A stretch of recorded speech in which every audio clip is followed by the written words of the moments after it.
So when you're working on your stay stitching, your directions are telling you to sew a 4/8 inch seam or a 1/2 inch.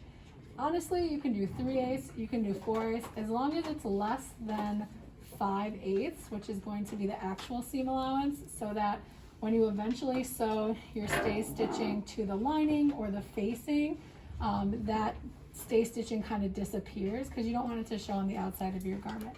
So for this one, I'm going to go ahead and do it at 3/8 of an inch. So I'm going to take my tape and I'm going to put it at 3/8 of an inch. And your directions are going to tell you 1/2 inch.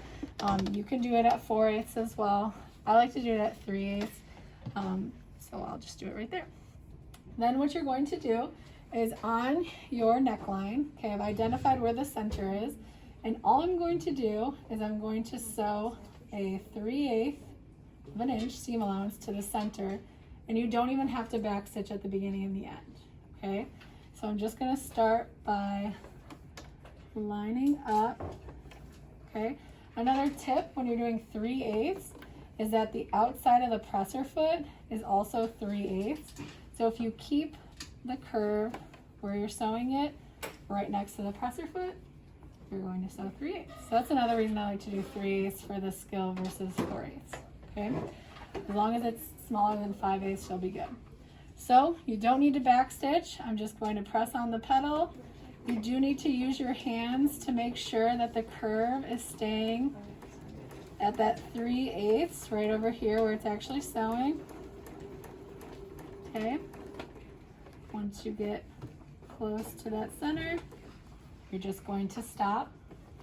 You're going to lift that thread up, and you can use your thread cutters.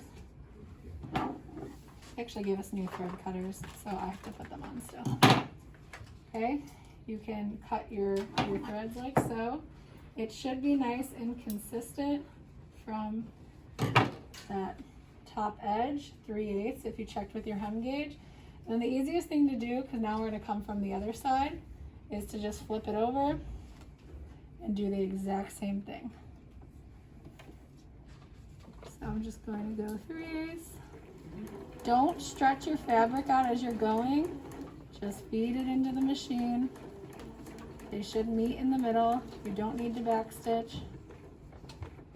Lift up your presser foot, pull to the side, and then you're going to cut your threads off.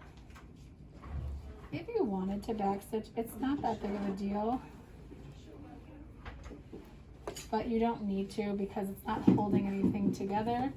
It's really, the only purpose of it is to keep the shape of your curve so that when you pin this to lining or when you pin this to a facing, it doesn't get stretched out and distorted. And that's all you have to do.